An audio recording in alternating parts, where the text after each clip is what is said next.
Assalamualaikum warahmatullahi wabarakatuh. Sebelumnya, perkenalkan nama saya Tasya Putri Alivia.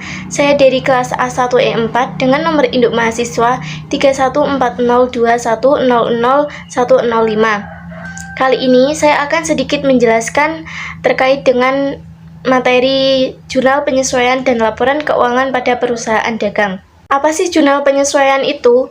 Jurnal penyesuaian adalah jurnal yang dibuat pada akhir periode agar yang pertama akun-akun nominal berupa pendapatan dan beban menunjukkan pendapatan dan beban yang seharusnya diakui pada suatu periode akuntansi, dan agar akun-akun real menunjukkan jumlah yang seharusnya terjadi pada akhir periode. Dasar waktu pada jurnal penyesuaian ada dua, yaitu cash basis dan accrual basis. Cash basis adalah pendapatan dan beban akan diakui apabila terjadinya transaksi penerimaan maupun pembayaran kas. Sedangkan accrual basis adalah pendapatan dan beban akan diakui pada saat terjadinya transaksi tanpa memandang kas telah diterima maupun kas telah dibayar. Kebanyakan pada proses akuntansi menggunakan metode yang accrual basis. Adapun objek yang perlu disesuaikan diantaranya yang pertama biaya dibayar di muka, yang kedua hutang biaya, yang ketiga pendapatan diterima di muka, yang keempat piutang pendapatan, yang kelima cadangan kerugian piutang, yang keenam pemakaian persediaan, yang ketujuh depresiasi aktiva tetap. Pada perusahaan dagang ada tambahan penyesuaian, yaitu persediaan barang dagang akhir. Saya akan sedikit memberikan contoh data penyesuaian. Yang pertama, piutang dagang ditaksir akhir periode sebesar 3% dari saldo piutang usaha.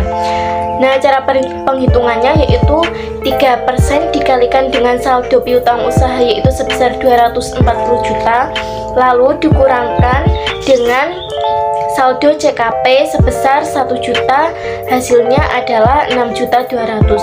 Untuk jurnalnya yaitu biaya kerugian piutang di sebelah debit, lalu kreditnya cadangan kerugian piutang. Yang kedua, deposito berbunga 6% diterima setiap tanggal 1 Maret dan 1 September. Untuk penghitungannya dimulai dari 1 September sampai 31 Desember yaitu selama 4 bulan. Maka 4/12 dikalikan 6% dikalikan dengan saldo deposito yaitu sebesar 200 juta, hasilnya 4 juta. Nah, untuk jurnalnya yaitu piutang bunga di sebelah debit sebesar 4 juta, lalu kreditnya pendapatan bunga sebesar 40 juta. Yang ketiga, depresiasi kendaraan tahun 2020 sebesar 12,5%. Untuk penghitungannya yaitu 12,5% dikalikan dengan saldo kendaraan yaitu sebesar 200 juta, hasilnya 25 juta. Nah, untuk jurnalnya yaitu mendebit biaya depresiasi kendaraan dan mengkredit akumulasi depresiasi kendaraan. Yang keempat, persediaan barang dagang akhir periode sebesar 65 juta. Nah, untuk mencatat penyesuaian persediaan barang dagang akhir ada beberapa langkah. Yang pertama, menyesuaikan persediaan barang dagang awal dengan cara mendebit harga pokok penjualan, lalu mengkredit persediaan barang dagang, dan nominalnya disesuaikan dengan nominal persediaan barang dagang awal neraca. Yang kedua, menyesuaikan persediaan barang dagang akhir dengan cara mendebit persediaan barang dagang, lalu mengkredit harga pokok penjualan, nominalnya disesuaikan dengan persediaan barang dagang akhir. Lalu mencatat penyesuaian pembelian ke harga pokok penjualan dengan cara mendebit HPP dan mengkredit pembelian dengan nominalnya diambilkan dari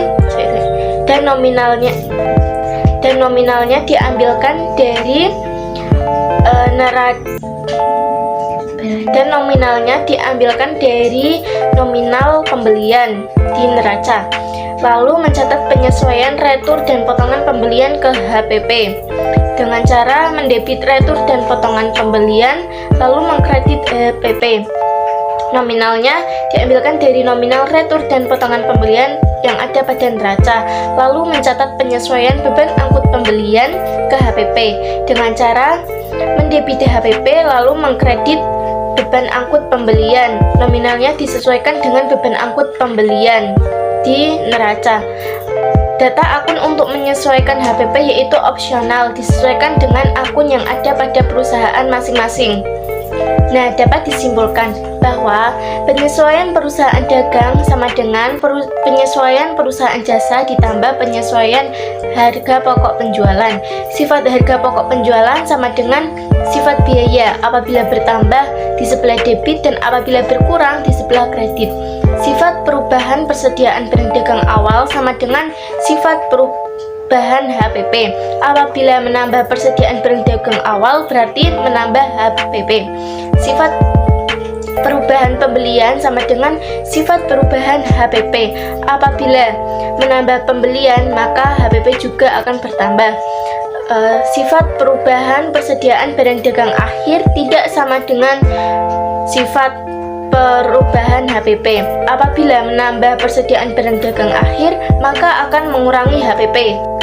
Langkah selanjutnya setelah selesai membuat jurnal penyesuaian yaitu membuat neraca lajur dengan cara memasukkan data penyesuaian yang telah kita buat tadi di kolom neraca lajur bagian penyesuaian dengan disesuaikan debit kreditnya, lalu menghitung neraca saldo setelah penyesuaian dengan cara menjumlahkan neraca saldo sebelum penyesuaian dengan penyesuaian apabila keduanya posisinya sama, debit semua maupun kredit semua, lalu mengurangkan neraca saldo sebelum penyesuaian dengan penyesuaian apabila keduanya berbeda, yang satunya debit dan yang satunya kredit, lalu menghitung laba rugi. Laba rugi cukup dihitung pada kelompok akun pendapatan dan beban, masing-masing dijumlahkan, lalu menghitung neraca.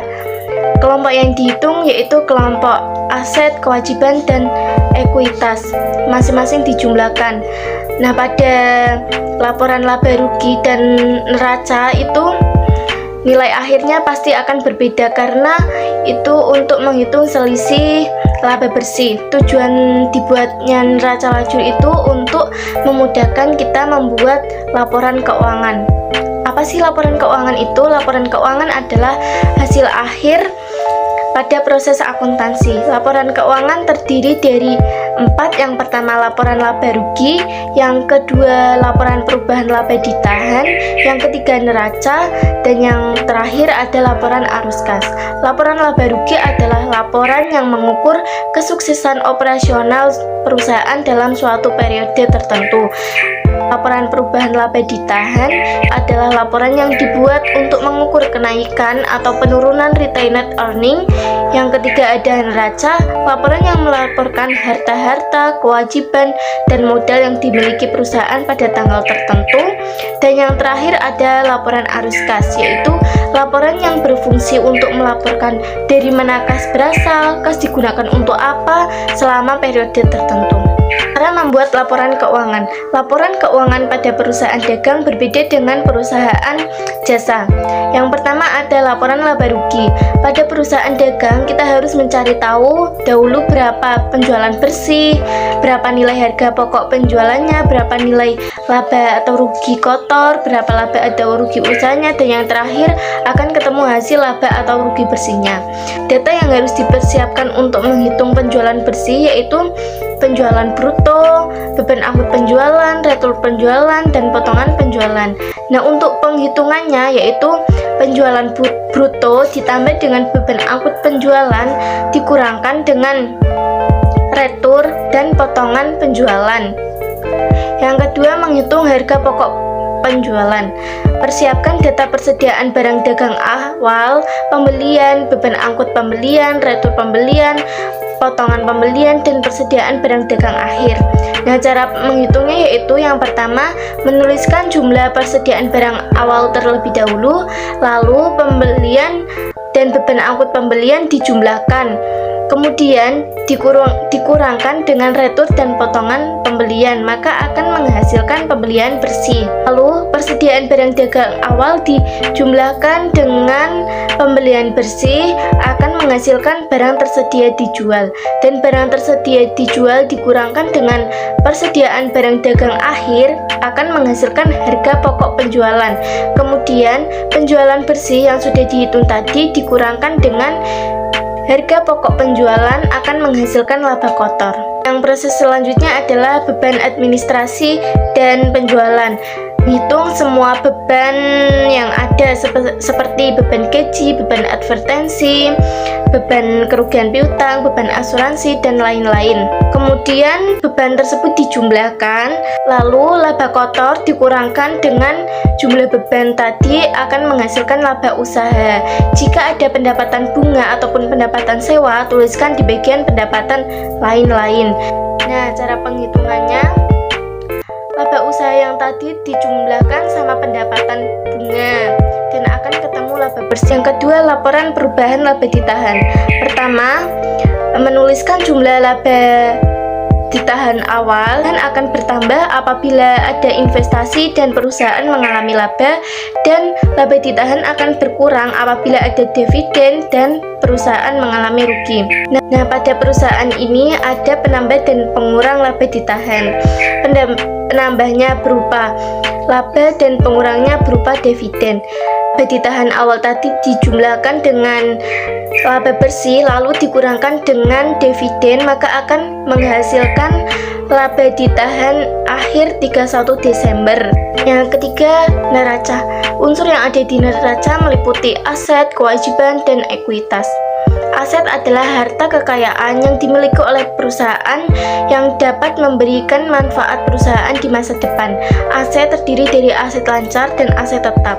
Aset lancar adalah kekayaan yang dimiliki perusahaan yang dapat dicairkan dan jangka waktunya kurang dari 1 tahun. Contohnya seperti kas, piutang usaha, asuransi dibayar di muka, sewa dibayar di muka, perlengkapan, dan masih banyak lagi. Nah, yang membedakan neraca perusahaan jasa dengan neraca perusahaan dagang, yaitu pada perusahaan dagang ada akun yang bernama persediaan barang dagang. Nah, persediaan barang dagang itu masuk di kelompok aktiva lancar. Yang kedua ada aktiva tetap. Aktiva tetap adalah kekayaan yang dimiliki perusahaan yang masa manfaatnya lebih dari 1 tahun, seperti peralatan, kendaraan, gedung atau bangunan, mesin, hak paten, hak sewa, franchise, goodwill. Lalu ada kewajiban. Kewajiban adalah suatu keharusan atau kewajiban yang harus dibayarkan kepada pihak lain. Kewajiban biasanya disebut dengan hutang.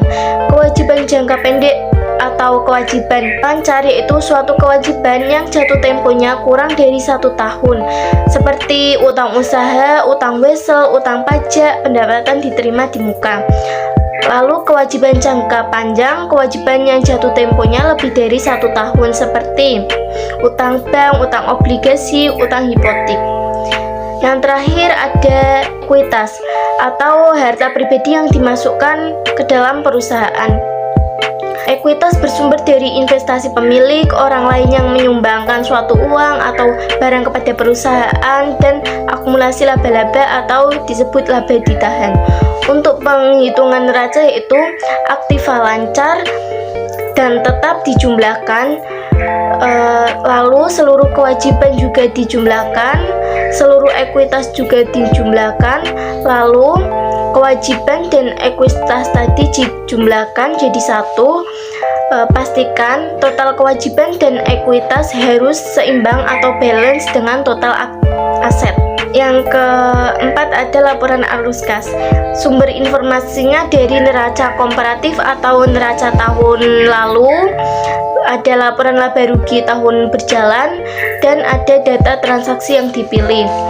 Sedangkan isi laporan arus kas meliputi arus kas dari aktivitas operasi, arus kas dari aktivitas investasi, arus kas dari aktivitas pendanaan. Nah, pada laporan arus kas ada 2 metode. Yang pertama metode langsung dan metode tidak langsung. Nah, kali ini saya akan menjelaskan metode tidak langsung. Yang pertama, kegiatan operasi. Dengan cara menuliskan laba bersih diambilkan dari laporan laba rugi. Yang kedua, menuliskan biaya non-kas seperti biaya depresiasi, biaya kerugian piutang. Biaya non-kas tersebut akan menambah terhadap laba bersih. Lalu menuliskan kredit non-kas seperti laba penjualan aset tetap. Nah, kredit non-kas tersebut akan mengurangi terhadap laba bersih. Lalu menganalisa aset lancar dan kewajiban lancar yang bersumber dari neraca. Apabila di neraca pada kelompok aset lancar tahun lalu dibandingkan dengan tahun sekarang mengalami peningkatan, maka akan mengurangi laba bersih. Sebaliknya, jika mengalami penurunan akan menambah terhadap laba bersih. Dan apabila di neraca kelompok kewajiban lancar tahun lalu dibandingkan dengan tahun sekarang mengalami peningkatan, maka akan menambah laba bersih. Sebaliknya, apabila mengalami penurunan juga akan mengurangi terhadap laba bersih. Yang kedua, ada kegiatan investasi. Kegiatan investasi ini seperti penjualan dan pembelian aset tetap, seperti penjualan kendaraan. Lalu dan yang terakhir ada kegiatan pendanaan. Kegiatan pendanaan meliputi penerimaan ataupun pembayaran pinjaman jangka panjang seperti pinjaman dari bank, kartu kredit, dan pembayaran dividen. Sekian materi yang dapat saya sampaikan, kurang lebihnya saya mohon maaf. Wassalamualaikum warahmatullahi wabarakatuh.